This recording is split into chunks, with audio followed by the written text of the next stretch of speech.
Who are you? Who are you all? Who am I? Who are everybody? People, who are we exactly? That's what I want to talk about today. And basically what I want to ask here is that are we who we're supposed to be? Or are we what society, what culture, what education, what the education system has molded us to be, has transformed us to be? What to think, how to think, what to say, what's right to say, what's not right to say, all of that. And are you truly who you were supposed to be? I'm going to ask those questions. And I'm going to say yes to all of the above. I think that a lot of ways, people, we were somehow changed. Yeah, we were born, we were conceived, we went through the whole incubation time. We were 9 months in the womb, forming, shaping, molding from that single spark, from that moment of conception on. But then we were entered into the world. Then we had input. We had input from our parents, especially our mother, especially our parents. I mean, they were there to influence us, shape us, mold us into what we think, how we think, the values that we have. And yes, we come from our parents. But were we actually shaped and molded in the way we were intended to be? That's what I want to ask today, people. So I guess my bottom line here is that I think in a lot of ways we are a product of a societal, cultural conditioning. I mean, that may be an actual term, possibly, but I use it as a description of what it is. Society has kind of molded us, shaped us, and crafted us, our minds, our intellect, our spirits, into what they want us to be. It's almost like that book 1984. If anybody's read that book, I'm sure that's one of those books. I know you INFJs. Oh, did I mention this is the INFJ experience? This is Tom. Excuse me, people.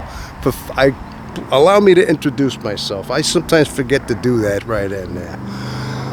Yeah, who remembers the book 1984? Obviously, that was an extreme case of absolute, total control over one's mind, over all people's minds, where they controlled thought, they controlled pretty much feeling, emotion.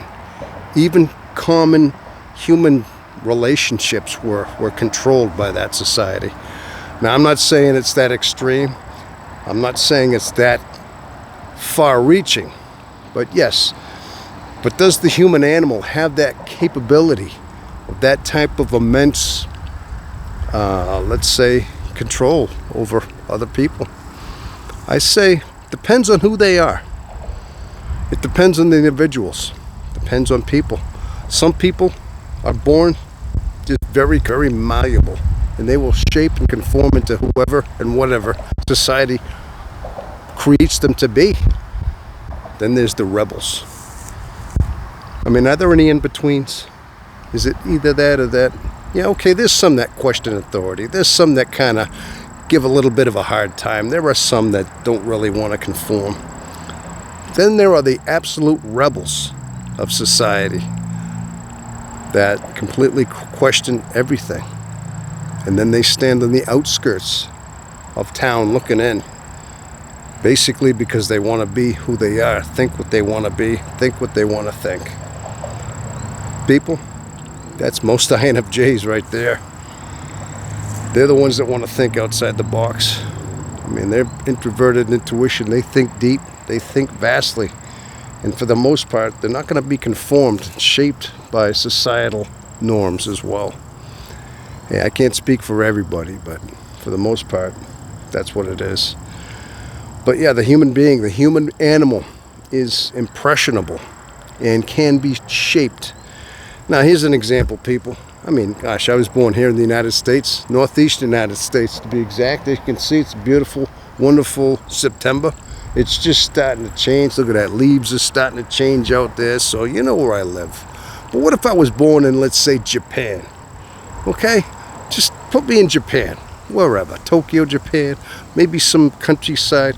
Well, for one thing, I'd be speaking Japanese, probably a fluent Japanese. As fluent as I'm speaking English now, I'd be speaking a whole nother language. And I'd probably be eating certain foods that are traditional to that part of the world.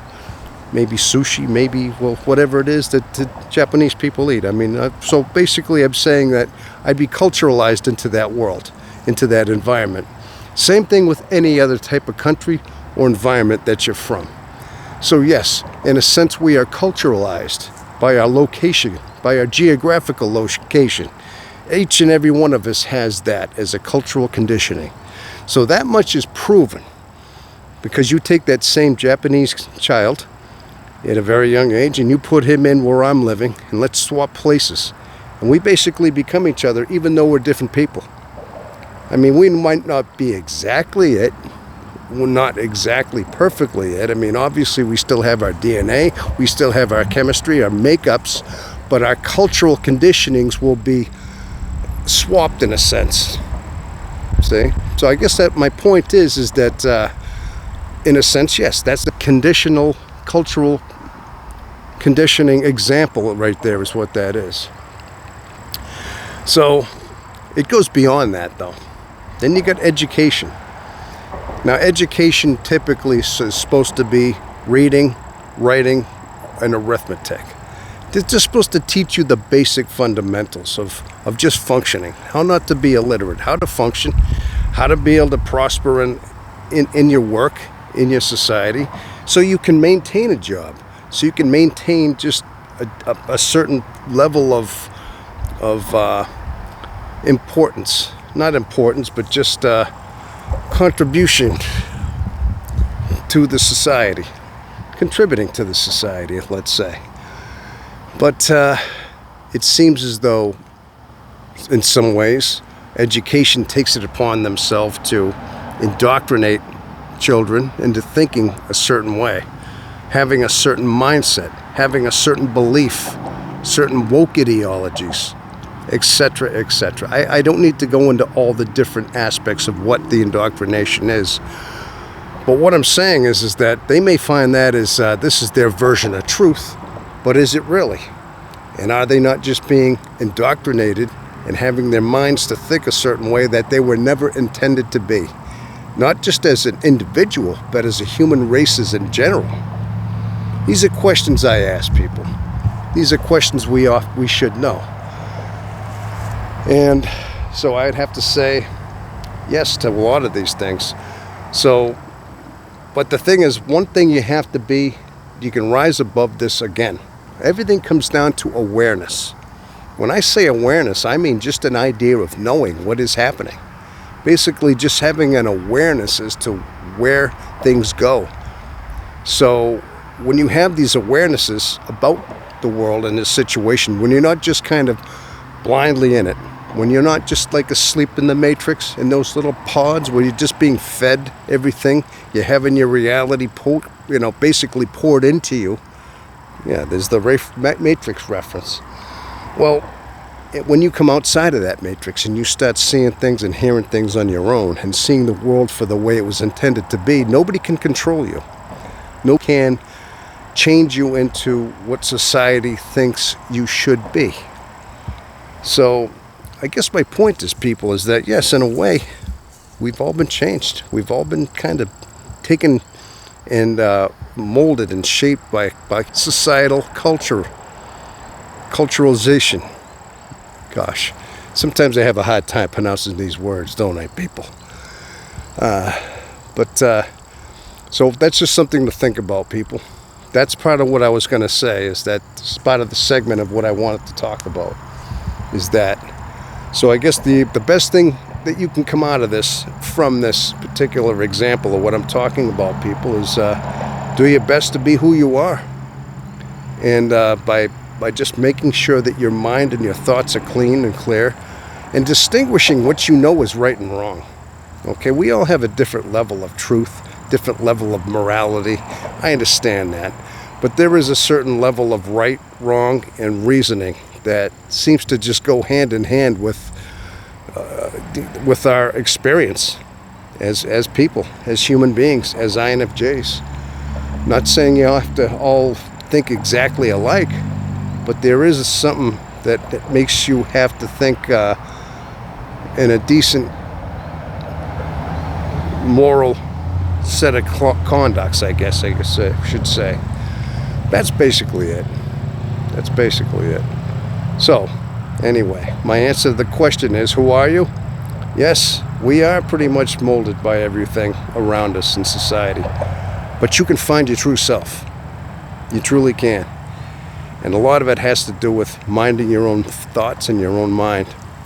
And meditation is especially essential.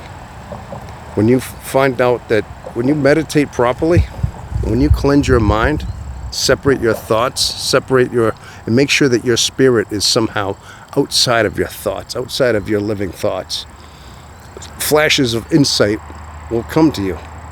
And flashes of insight into who we truly are, the origin of our true creator, will emerge. And eventually, again, it takes a lifetime. All these lessons, if you notice, I tell you, it takes a lifetime, because it is a lifetime of realizations. When we finally realize who we truly are, we truly will. And only our creator, and only who put us together in that moment of conception, can tell us exactly who we were supposed to be. Okay? All right, well, anyway, I'm going to leave it at that, people. That's a wrap for this video. Now, listen, if you have any comments, please add your comments. I'd like to hear your opinion on this. All right? And leave your thumbs up if you like this video, and subscribe to my channel. And I'll try to make sure I put another video that is closely in line with this last one. So, anyway, so people, thank you so much for attending today.